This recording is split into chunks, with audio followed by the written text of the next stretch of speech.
So the overall theme of this and the idea of the title of today's session is really to move from talking about psychological safety in its sort of broader sense, which is now quite commonplace. We've probably heard it in different ways in our organization, and actually begin to get specific about what we can do about it.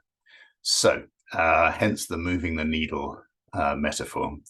So I'm going to start sharing my screen and just orientate you a little bit on where we'll be going today in today's session. So first part of the session is really helping us to develop a shared map of what we're talking about. One of psychological safety's challenges is its ambiguity. It means different things to different people. And I think part of moving the needle within an organization or within a team is to just get on the same page around it. So I've got some thoughts there about what certainly I mean by psychological safety and what a lot of people that are practicing it would define it as. And then I'm going to talk about the needle at 3 different levels. So how do we do something at a personal level? What can we do? What could we do at a team level? And I wanted to share with you a couple of experiences I've had of doing psychological safety at an organizational or a divisional level. So at a higher scale. So we're going to be looking at those 3. And then we've got a little bit of a breakout room session and time for you just to reflect and to share and distill some of these ideas and bring them a little bit more personal to you and your experience and what you see in your working environment, and see how much of it could be useful for that. To sort of get us going, because I'm going to use Mentimeter a couple of times in the session. So I've got a Mentimeter that I'm going to share with you now. Hopefully some of you are clear with Mentimeter. Does that come up on the screen? Because it looks like I'm just sharing. It has, right? Okay. So you got the Mentimeter there. If you go, if you're on your phone, you can take the QR code. If you are on a laptop, you can go to menti.com and type in the 76208720. And you will notice that there's a few questions at the bottom. And I'm really just trying to get a sense of who we've got on the call at the moment. If you could choose one of those elements, one of those statements at the bottom that best suits you, and I'm going to turn off results for a second. It'll help me to tune in and also help us to know who's sharing the call with us. So I'll give it a few more minutes. Is anyone having trouble getting to Mentimeter? Can I help?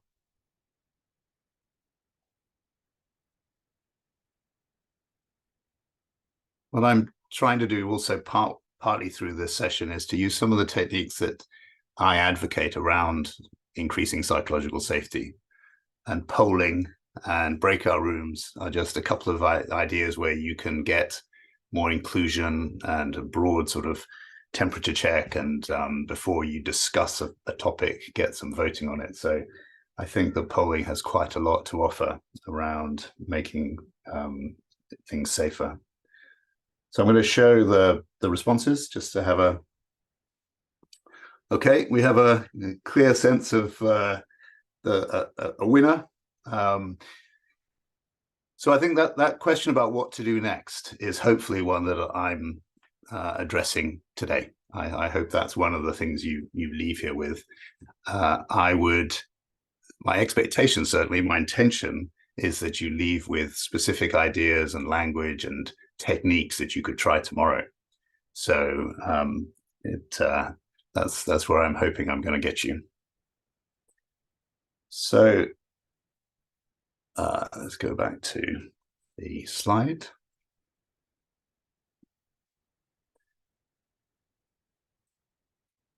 So I think in terms of moving the needle, we've got 3 different stages, or three things that we need to have in place before we can think about moving the needle. The first is what the first part of today's talk is about, really, is a shared understanding. What are we talking about? And also, quite importantly, why? Why does it matter? I'll talk a little bit later about that from a personal point of view, but also from an organization point of view. Why do we want to move the needle? Why does psychological safety or increase psychological safety? What does it offer to us as an organization or as a team? Also, how within this topic of psychological safety, where can we get traction? Where can we do things or begin to intervene, begin to notice things that would help us make sense of this otherwise quite abstract notion? And the third point about moving the needle is experimenting. How do we find ways to experiment continuously to nudge and learn this complex system? I can't think of anything more complex than psychological safety. The hidden behaviors and interactions of people that change through a day and yet have this profound effect on our effectiveness as a team. So we're right at the very heart of complexity. For those of you familiar with complexity, this is a place where we probe and we try and figure out what's happening in the system. We do that through lots of experiments. So I think there's a sequence of approaching the challenge as well, which starts with noticing. It doesn't matter if you've got the language and the techniques. If you haven't attuned your abilities to notice when psychological safety is there, how we're experiencing it, when it's there and when it's gone, what changed, how is it changing over time, and even just noticing that it's a thing we can feel, we can observe, we can see behaviors and people change as a result of safety being there or not being there. Step two would be, how do we make sense of that? We've observed it. What is it telling us? How do we talk about it? How do we talk about it with other people? How do we begin to recognize what's affecting it? What just happened in the meeting an hour ago that may have suddenly brought a sort of a coldness to the meeting? It's that ability to make sense of the factors that are changing the safety in the meeting. And then finally, the step is intervening. What interventions do we have? What options do we have to get in there and to begin to nudge, support, and experiment with the people in the team? So on that first point about, let's start to talk about and map the territory, map the topic, psychological safety can be a little bit of a blurry image for people. It means different things to different people. The word psychological safety, which Amy Edmondson regrets slightly using now, because it sort of sends people off on slight tangents to what we're talking about. But I've got three lenses to help bring this into focus for you. The first lens is an academic lens. Most of you, I think, will be familiar with Amy Edmondson's work from Harvard. She wrote the paper back in 1999. She's written a couple of books recently as well. And she's brought it to attention with some deeply rigorous studies of psychological safety in the healthcare sector. But she wasn't the first academic to spend time in this space. Edgar Schein, all the way back in the 1960s at MIT, was talking about how a lack of psychological safety meant that people prioritized self-protection over the goals of their team. And later on, William Kahn also, Professor William Kahn, sort of indicated how psychological safety affected employee engagement. So it's been an area of academic study and rigorous experimenting for a while. The second lens is a commercial lens. So the commercial lens largely comes from Project Aristotle, I'd suggest, where Google set out to try and understand what makes a team effective. And they concluded that by far and away, the most important factor was psychological safety. So we have something that exists in the academic realm, and now we have something which we can see in the commercial realm matters. it affects the team's effectiveness, which leads to all sorts of potential business benefits around innovation, resilience, responsiveness, and so on. So that's the commercial lens. But I think in some ways the finest lens, the one that really brings this to life for us, is the personal lens. And by the personal lens, I mean our experiences. I'm thinking pretty much everybody in the call here in the last week or two will have had a sense of personal experience of either a team or a situation, a session where safety was high, or another session where it was low. And it's worth staying with that, because I think that's what informs us, and that's what helps us to begin to notice the aspects of psychological safety, those sort of hidden feelings that are in it. And I've got a sort of moment's reflection for you.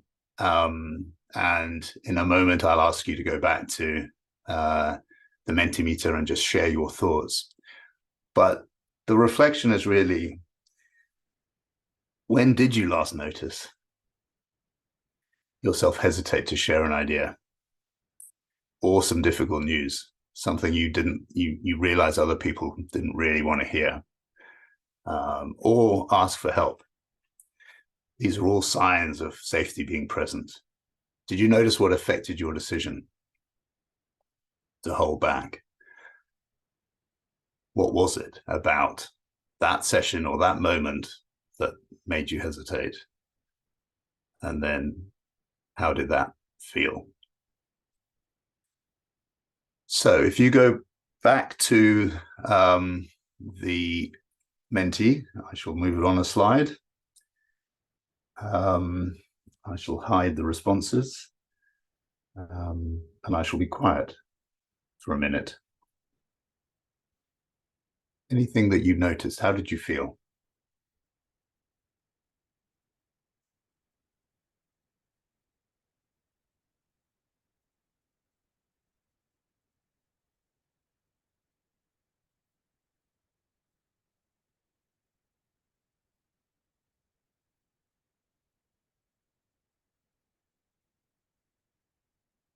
I'll start to share some of the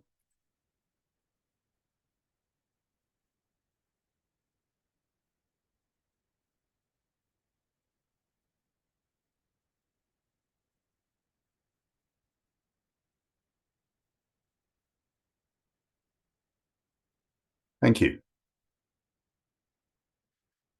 So you can quite easily see by those words just what a toll this can take on people personally. But there's also a couple of ones there where we missed an opportunity.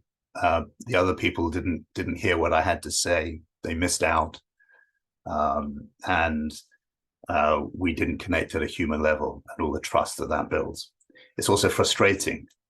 And the sort of things that this might lead to in terms of engagement or lack of engagement, morale, lack of contribution, and a sort of a brittleness to the team. So when that team does come under some sort of stress and has to respond, or it has to suddenly do something, there's a sort of a brittleness to these feelings, I think, that impact that team.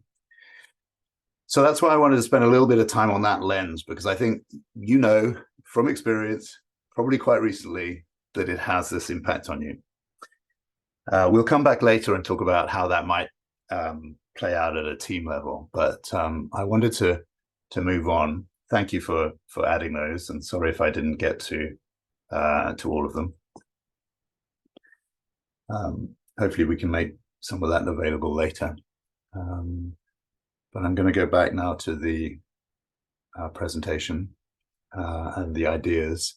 And the next part of getting us on the same page and mapping this topic of psychological safety is really to appreciate that we're not out to try and grow psychological safety. As nice as that is, and as sort of human and right as that would be, that's not the point of this exercise.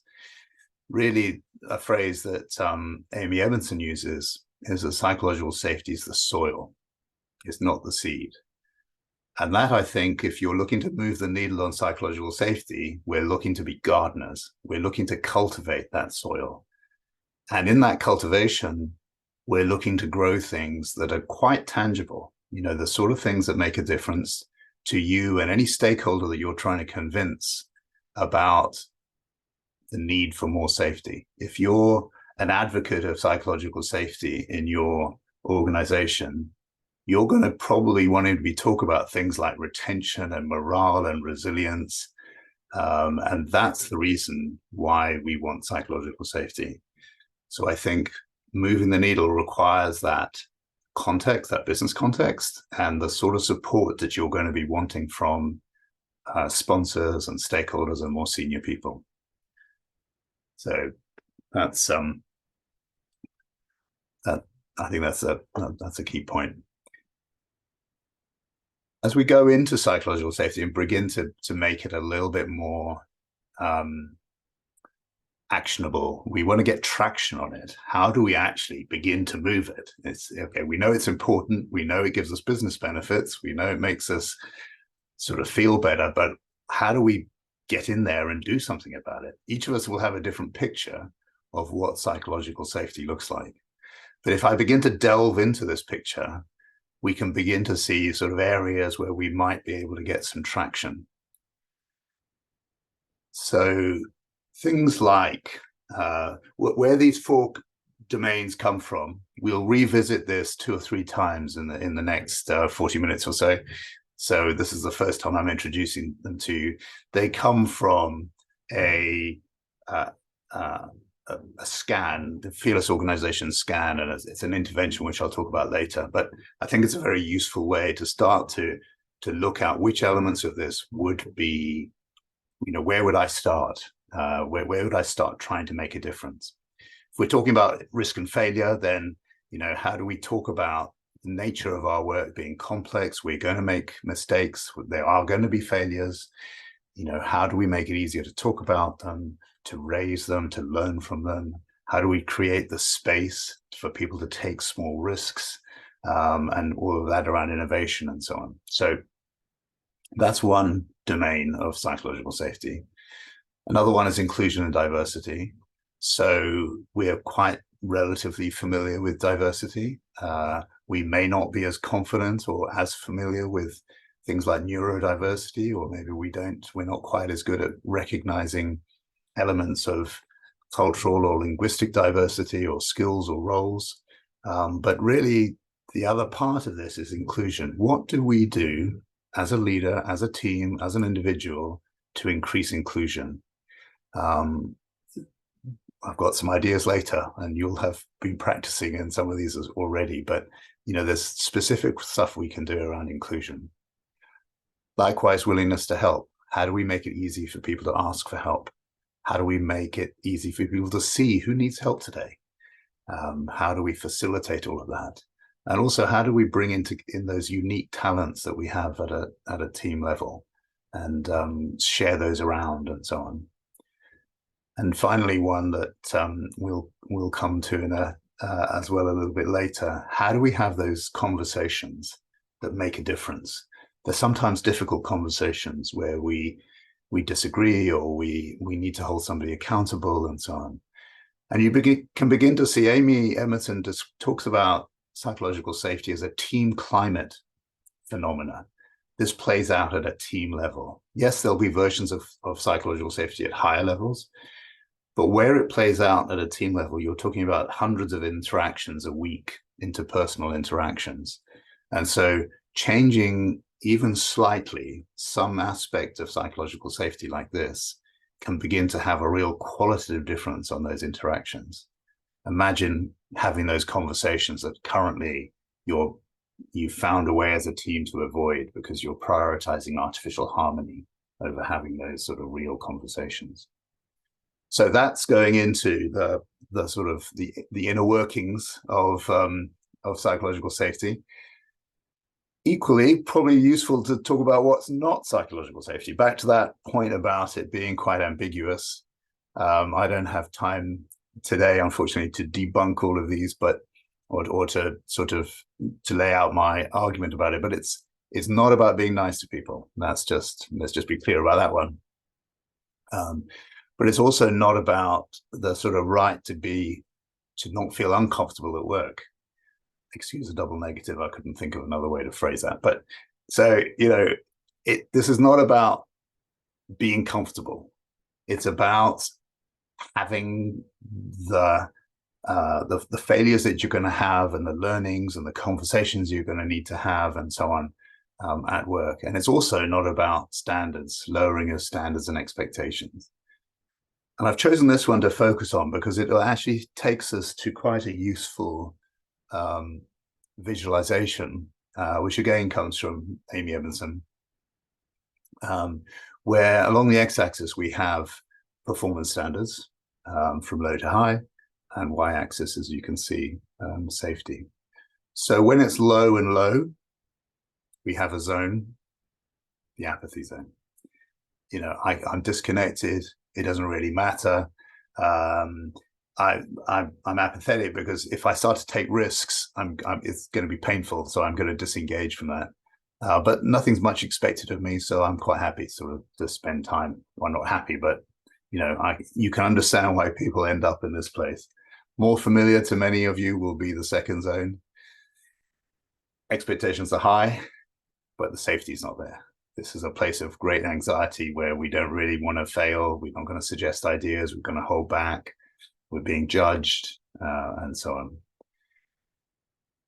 Damaging also to an organization is this comfort zone where we've sort of prioritized psychological safety, but we haven't necessarily put those expectations in there. And I think sometimes when we talk to sponsors or senior people, they imagine that this is what we're talking about. It's like, well, we're going to make it comfortable for people. And that's not true either. The real place, top right, learning zone. So we're giving people the challenges. We have these high expectations of them. They're failing in learning. They're experimenting and learning. And they're doing that because they're feeling that they're in a safer place. So that's, you could use this exercise almost, you could come back to this picture, this image of your teams and the teams you work around, and or the people in your teams, and sort of just think, well, where are they on this? And what could we do to move them into that learning zone? So much of psychological safety, and so much of that, the reason why Google found what they did around their teams in Project Aristotle was that learning part. Our competitive advantage at a team level and organization is our ability to learn faster than other people. So that's why we prioritize that. That's why I think this diagram is so useful. So I've done the first part of what I said I would, which is to try and map this terrain, map the topic of psychological safety so that we can get traction on it. We can talk to other people about it. We can help them see how it maps to business goals and so on. The next phase, or the next part of this evening, I want to talk about the 3 different scales of where you would want to move the needle. So personal, team, and organization. At a personal level, I think it's back to noticing, noticing how am I, where are we, what am I feeling, when can we do something about safety? You might be a leader of a team, you might be a regular member of the team, doesn't matter. There's still language you can use or things you can suggest that would change the levels of safety in that area. How do you experiment at a personal level and develop that confidence? There's a lot of ideas that I'm going to be sharing with you in a minute, but they're all about using those techniques in reality. Some of them are very simple, some of them are slightly more challenging, but how do I keep experimenting? But also I think it takes some connection back to yourself about why you want to raise safety. You're going to be, in order for you to, actually I'll cover that point in a couple of slides, but I think we need you to connect with your personal why, your purpose for raising safety. Next slide, I'm going to sort of show, sort of highlights that personal quality. If you look here, this comes from a book called Psychological Safety Playbook, came out 3 or 4 months ago. I think it's a lovely practical book. They have 5 plays they talk about. So that's Karen Helberg and Minette Norman. And you'll notice, well, you might notice 3 of them: manage your reactions, master the art of listening, and communicate courageously, are very much personal skills. You know, that's managing yourself, your self-awareness, and so on. The other 2 are a little bit more sort of teamy, maybe. And then in each of the plays, they've got 5 moves. I'm not going to go through them all now, but I'll show them to you. But they're in the book, and they're very well written up. It's a very easy, practical book to have a look at. So no shortage. I feel like I'm cheating a little bit, suddenly dumping 25 techniques on you. But some of them I use in other ways, but I think they've done a really good job of pulling those together. And there's a link to the book if you want to pop along and have a look at it. But I suppose one of the things I do want to take from this slide is that when we're talking about moving the needle, we're talking about really, in many cases, micro interventions, the change of language, the change of the way you ask a question, and so on. There are some bigger practices which, you know, need a little bit of planning and maybe a workshop or 2, but a lot of them are these just personal, in the moment, new habits for you to practice and get comfortable with. The connected with my why part is really, you know, this will be different obviously for all of you, but, you know, part of it is my experience at work. If I'm in a safer team, I'm going to be able to collaborate more joyfully and more productively with my peers and colleagues. I'm going to have my voice heard more often. I'm going to feel that I'm actually contributing to a bigger sort of successes that we're having as a team, and so on. So I think there's definitely a payoff there for me. If I'm a leader, then maybe my leadership values and purpose is to create the environment for my team to do their best work in. Maybe that's my why. That's why I'm going to practice these things. Or my why may be that these are skills that I can take outside of my current job. You know, I could take some of this, I could take home. I could take it to my community. I could take it to my next role, either in this company or the next one. So I think there's some very real reasons why you might want to do this. And the reason I spent a little bit of time on this is that in order to develop these skills, you're going to need to find the time, create the time to prioritize, to do the stuff. A lot of it doesn't take more time, but it does, I think, take cognitive energy. You know, you're going to have to interrupt your normal behavior. You're going to have to you're going to have to work on a couple of new, maybe new phrasing, new words, new way of asking. So that might not take any more physical time, but it might take that extra effort, as I say. But also, it's around those small interpersonal risks. Each time you deploy or try out one of these ideas, you're taking a small risk. And unless you've connected with your why and your purpose, you may duck that small risk when it's sort of an opportunity arises for you to have an open conversation, and suddenly you lose yourself in your why. So that's why I'm spending a little time on the why. Right, and that's the personal side. If we move on to the team side, and as I say, I think psych safety is best viewed as a team climate. It's what's happening in this team, those hundreds of interactions that are going on every week at a team level.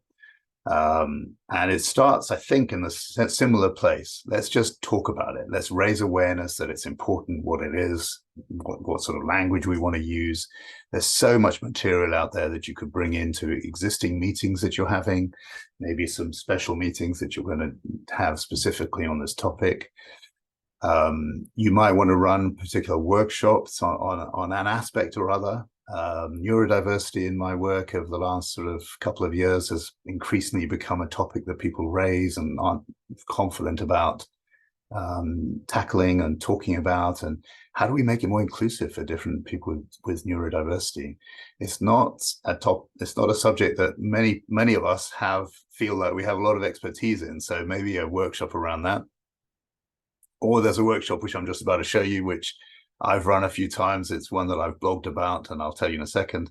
But also, if we're going to do this as a team level, if we're going to move the needle at a team level, we need to make it safe for that team to experiment and explore and fail and learn and move forward and so on. So how do you as a leader or somebody in that team make it safe?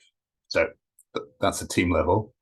Here's my discussability index idea. Please feel free to take this and run with it. But the first step is, on a mural or Miro board, left to right, easy to discuss, difficult to discuss, and then seed it with some topics. So, talking about the weather or what food down here, up here, beginning to disagree on a technical approach, giving a stakeholder some bad news, giving feedback to someone that wasn't asked for, all the way to holding someone accountable for a team agreement that we made, way back when. So get people to sort of talk about where they're placing their cards, what their cards mean to them, and so on. Then have a vote. So where do we think we are as a team on this scale? Are we able to talk about this but not this? So I vote. This is all very trivial mural stuff. If any of you've done mural or Miro, anyone can recreate this. And then having voted, begin to talk about, why is this placed here, and why can't we discuss these things, but we can discuss these things? How important is it to be able to discuss these? So this all comes out of that element of psychological safety that's around open conversations. Can we have those difficult conversations that we need to have to be an effective team? We need to be able to disagree with each other. We need two ideas to come together, and for the person who brought the idea that we didn't go with to feel that at least they were heard and we talked about it and we're going forwards with as good an idea as we can. So it's such an important topic, this ability to discuss things and to avoid that phrase artificial harmony comes from Patrick Lencioni, and I love it, because I think particularly in the organizations I've been working with, it's everywhere. And I think it's a British thing partly. I think the Scandinavians are much better and the Americans much better at talking about stuff than we are. But artificial harmony is a real drag on the energy and the effectiveness of teams, where we prioritize getting on with each other over disagreeing and having these open conversations. So now we're going up one more level in the three scales. I'm going to talk about a couple of interventions that I've done personally that have been interesting and I think quite useful. So we're talking in this case about, I've done this in two different places with about 300 people in each place. So it was typically a division in two different companies. And the first one we did was using something called the Fearless Organization Scan. Now this uses the Amy Evanson's work, and I'll explain exactly what it does in a second. But what I found really useful about this is over 300 people in a matter of weeks, let's say 6-8 weeks, we can have all these people talking about, or at least overlapping in their understanding of psychological safety. It begins to sort of move the discussion at this sort of mass level. Now, not all 300 people are suddenly going to see the light and be huge advocates of psych safety, but enough did, and I'll talk about that in a second. It's basically, it starts with a briefing, an hour. You just talk about what is psych safety, a little bit similar to what I've done with you now.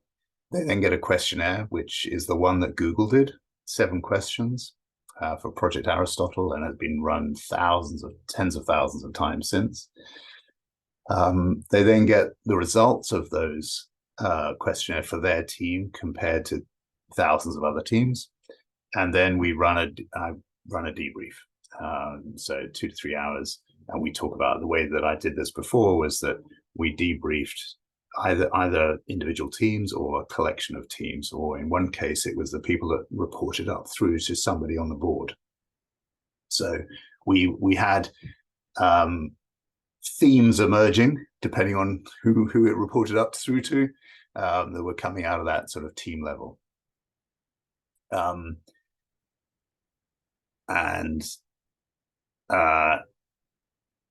Okay, I was expecting a different slide then. What I then did at that point is, at the end of that session with people, we then invited those that were keen to join a cultivating psychological safety program. And this really was designed to give them to sort of blend in the psych safety practices with their day-to-day work. And it's very simple in structure, but it was 5 practices, 5 1-hour sessions that will run 2 weeks apart. So we for each of those different sessions, we focused on one of the 4 elements that we were talking about earlier, which I'm just about to share with you again. I think what's useful here is that they're going through this as peers. It's like a cohort going through. We pair them up so that they're supporting each other in between the sessions. They're seeing each other in meetings. They're able to talk about and practice this. So at an organizational level, we've got this sort of mass conversation that we can stimulate, and then we can work with a few people to sort of go, those that are particularly curious, we can go with them and help them develop their curiosity. So we're going to head towards a breakout rooms in a minute, after another vote on Mentimeter, and the breakout's going to be around these topics. So just to give you a flavor of the types of things that people are doing on that cultivating safety course. So in inclusion and diversity, ways that they're facilitating meetings to be more inclusive. For example, I can't believe how many people don't use breakout rooms still. How many organizations don't do that? But even just simple things like raising hand to speak is a way to hear more voices and not to have that sort of panicky, someone talking over somebody else type of thing. 1-2-all, very simple technique where I'll share a link to it later, but essentially 2 people talk and then you bring them all back into the room and then we hear back from them. So this is not, groundbreaking stuff. Many of you will be doing this already in one guise or another, but it does begin to, if it's done collectively, purposefully, deliberately, it can begin to move the needle. I think I didn't put this in every section, but I think awareness raising is a common theme in this. So awareness raising around inclusion and awareness raising around risk and failure. So, Amy Edmonds has written a wonderful new book called The Right Kind of Wrong. And she, Matt, I'm noticing people are in the chat. If there's anybody who wants to sort of, I'm not very good at multitasking, so I won't try and read the chat whilst I'm chatting. But if anybody has questions, feel free to sort of raise your hand and or not just questions. If you have an observation, because I know we have some people on the call who are pretty experienced at this stuff. But on the attitude to risk and failure, there is a lot to be, a lot of nuance to really unpack this one. And Amy Emerson's new book is really, really good on this. But, you as a leader, you as a team, how do we talk about it? How do we create those safe to fail experiments? How do we change the language, respond to somebody who comes to you with failure or with some bad news, and so on. So those are some of the practices around to move the needle on that one. Willingness to help. How do you make it easier for people to help visualize the work, create the space for help to be offered, maybe put in some team agreements? How do we pair? How do we mentor? how do we ask and share ideas in Slack or Teams? What do we do to acknowledge people that have taken time out of their job to help somebody else? Do they get recognition for that somehow? Can we give them some kudos for that? So these are the sorts of ways in which we nurture that willingness. And then the final one, which I talked about a couple of times, is this one about open conversations. What topics are we avoiding? Simple phrases from a leader or an influencer in the team about what are we missing? What are we missing as a team? What are we not talking about? How do we make feedback the norm? So again, as a leader, you can model this and be asking for feedback the whole time from other people, so that it becomes one of the norms of the group. So I'll leave that slide up. I will also just go and turn over the slide on the Menti so that we're on to the next one. But if you could go back to Menti, I'll put the slide up. So which of these elements, if you were going to vote for 2 of the 4, which do you think are the most relevant or most pertinent to your team? Which 2 do you see as reducing the effectiveness of your team the most? Let's see what the vote says in a minute.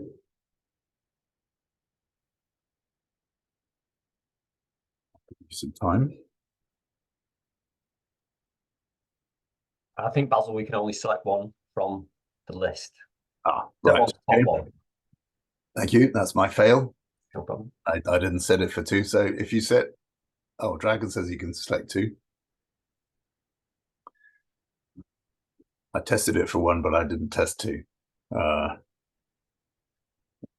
Okay, well, if you can do 2, vote for 2. If you can only do 1, it's just 1.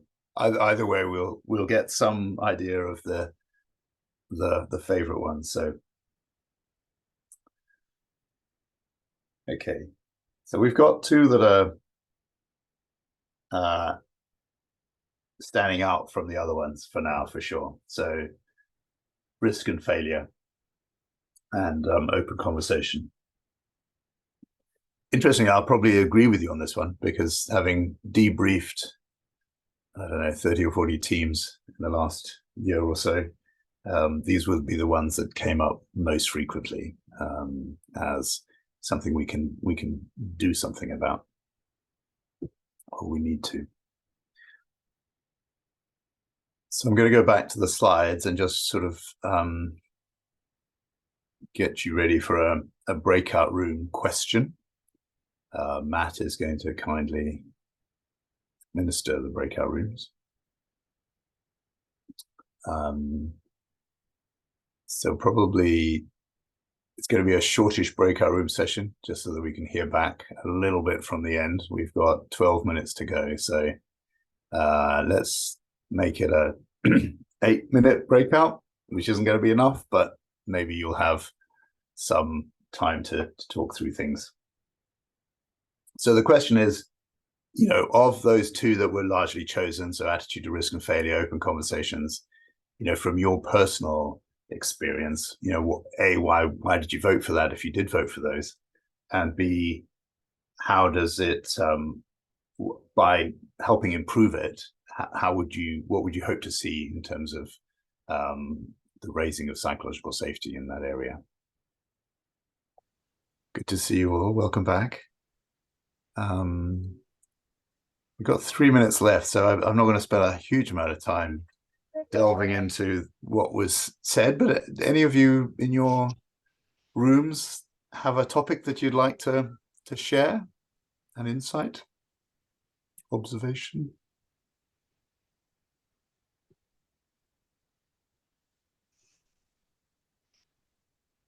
Anyone feel safe enough?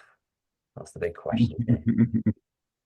Just more worried about the fact we've only got 3 minutes, and that's not psychologically safe directly. How do we keep it short? Yeah, what I liked was the way that you switched metaphor halfway through, Basil, where you went from its soil and we're cultivating seeds to its climate, we've got our feet on the ground and we're walking through it. There's a brilliant model called Joran Ekval's Creative Climate Model. Okay. So if you have a look at that, it's very similar to the psychological safety stuff. Wonderful. There's some free tools that you can use online. And then afterwards, the way to get the 3 levels coming through is people make lean scenes, which looks at the team level, 1 up, 2 up. And that means that you've got to get the managers switched on and buying in before they let it go. And depending on the size of it, you either nod it through or you set it up. So a lean scene allows you to bring the stuff up. Right. As opposed to an OKR, which cascades down. Yeah. It gives you a metric to be able to measure. Interesting. Where it is. Could you spell that and just drop it in the chat, please, Zach? Just so that I'm not trying to guess what his name is.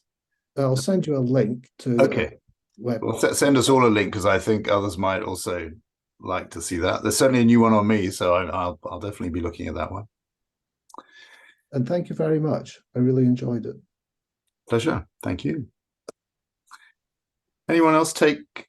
Actually, I'm. All right. Well, firstly, I'm gonna a minor fail on my part. I didn't leave enough time for you to explore this with each other. I knew I had too much content, but I wasn't strict enough with myself. But hopefully, as I said at the beginning, there's enough there to pique your curiosity and to have you thinking about that you can do something about safety in your teams tomorrow. This is not something that's so intangible that we can't get our hands around it and actually do something. So if that's all you've got from today, then that's quite a lot, I think.